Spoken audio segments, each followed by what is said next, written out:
na pabrika, halimbawa pabrika ng sapatos na maliit lamang na family entrepreneurs, ano po, mabibigyan ba ito ng ayuda?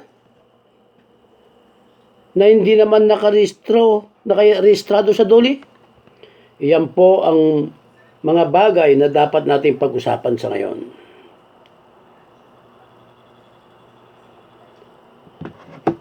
Well, pangalawa, na sinabi nga kanina nung nanonood ako ni Director Dumlao, na ang mga tanong ng mga tao ay sinagot naman niya ng isa-isa. Okay, napakaganda yung paliwanag niya. Ang paliwanag ba niya iyon ay naintindihan ng DSWD o mga tatlong ahensya na nagpapatupad ng distribusyon ng ayuda?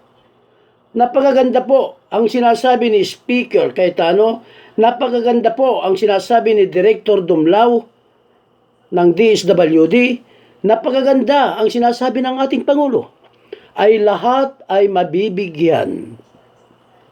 Okay? Sa nakikita ko sa mga sa maraming sektor, marginalized sektor ng lipunan, sa mga 80 o 90% naghihirap sa ating bansa, ang nagtatawa, ang nakakatawa at nasisiyahan ay ang mga kapatid nating purpose. Karamihan ay mga istambay na walang trabaho, na walang ginawa, kundi magkwentuhan na sila po ay sagabal pa sa lansangan at mga bayolente,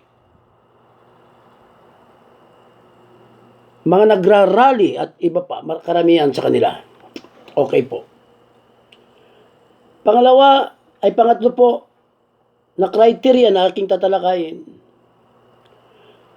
Pag naglibot ang DSWD at nakita niya malaki ang tahanan ito. Ang tahanan mo ay bato, simento, ay hindi ka nabibigyan. Bakit? Hindi ba tayo apektado ng COVID-19? Hindi ba tayo anak ng Diyos? Hindi ba tayo mamamayan ng Pilipinas na nagbabayad ng buwis sa ating bansa para umangat ang ating ekonomiya? Iyan po. Ang panibagong punto po ay kung namamasyal ang mga DSWD, mga LGUs at DILG, pag nakita po nila, magtatanong sila doon, meron ba kayong anak na nagtatrabaho sa abroad? Kapag sinabi ng pamilya, meron po. So, reject ka na naman. So, kung susumain po nating lahat ito, mga kapatid ko, ay kunti lamang ang makakukuha, at bakit pa nagkakaroon ng problema na hindi may distribute ng magaling at maganda ang ayuda na 200 billion pesos para sa COVID-19 victim, at lahat tayo ay biktima nito. Panibagong punto uli, kaya susumain po natin lahat, pag-usapan po natin lahat, at makikita ninyo, malaking kwarta ang hindi may didistribute at babalik sa National Treasury. Okay? Kung ikaw ay tinatawag na senior citizen at may pension kang 1,500, yan, nagpipensyon yan, reject yan. Okay? Paano naman ang senior citizen na hindi tumatanggap ng 500 pesos dahil katulad ko, 69 na po ako ngayon. Hindi pa ako nakatanggap ng ayuda na mula sa senior citizen Paano kung wala na akong sweldo sa SS? Ang napakaliit, karampot lamang ang sweldo ng SS. Pambili mo lang ng gabot sa isang buwan, ubos na. So,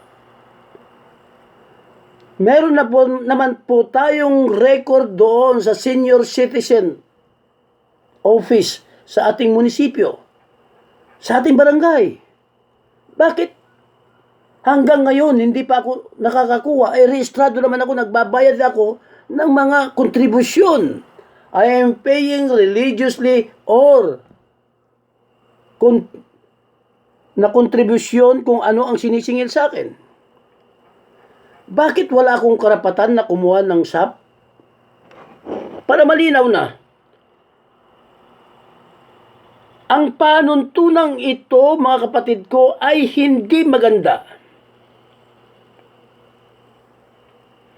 Sa bawat barangay, alam ng executive, alam po ng mga barangay captain, alam po ng mga kagawad at mga barangay tanod kung sino ang tricycle driver, kung sino ang jeepney driver, kung sino ang magsasaka, kung sino may anak ng abroad, at kung sino Poncio Pilato, at kung sino ang drug addict, kung sino ang poser, kung sino-sino pa.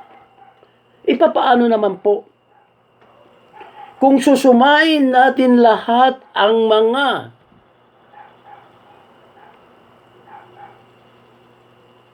tao sa barangay, ay masasala ang mabibigyan. Pabayaan mo na po yung palakasan o ganito-ganito. Hindi mawawala yan dito sa demokrasyang ito. Hindi mawawala ang demokrasya hanggang hindi nababago ang sistema. Habang walang disiplina, hindi magkakaroon ng tunay na ayuda. So, mga kapatid ko, gumising na tayo at ito na ang panahon para umalingaw-ngaw ang ating katanungan. Hindi puot, hindi galit, kundi ang lakas ng ating boses sa ating mga barangay upang questionin ang mga DSWD, LGUs at DILG. Di ba? Paano naman yung mga balo na wala na nagdidepende lang sa kanilang mga anak? Wala bang karapatan na ang balo na ang lahat ng kanyang mga anak, widow sa English na ang lahat ng kanilang mga anak ay may mga asawa na? Hindi raw mabibigyan. Sa anong sistema at anong kalukuhan yan? Na dapat ito balo na, senior citizen pa, hindi mabibigyan ng ayuda? Por Diyos, por santo naman, mga DSWD. Napakaganda ang mga panawagan ng ating mga leader tulad ni Cayetano, tulad ni Dumlao, at lalo na ang minamahal nating Pangulo, si Pangulong Digong. Ngayon po, kung ikaw ay nilampasan, hindi naman pong masama na mayroon kang video. Kunan mo at magreklamo ka. Kung magagalit sila, awayin mo sila. Upang sa ganon, lumabas sa video na meron tayong ebidensya na sila ay hindi ginagawa at tinutupad ang tungkulin na ayon sa mandato ng ating national government. Mga kapatid ko,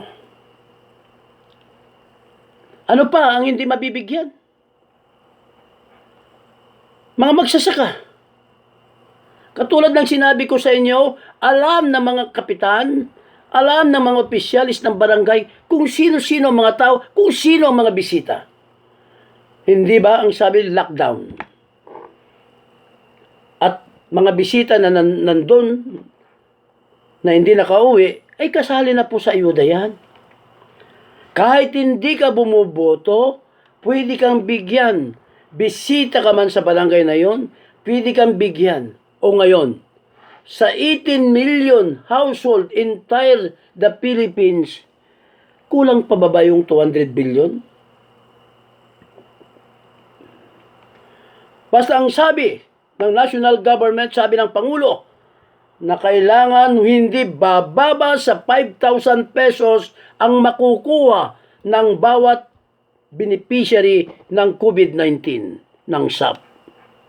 At kung sino man ang magbibigay ng 2,500, 3,000, liban lang doon po sa mga purpose ng sabi nga nila, meron silang sahod na 1,300, dadagdagan nila ng 3,000, di magiging 4,000.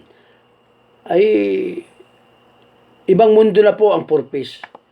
Yung purpose na po yan, may tahimik na lang, sapagkat sila po ang safety sa lahat ng bagay. So, anong rason para magkaroon pa na tayo ng problema?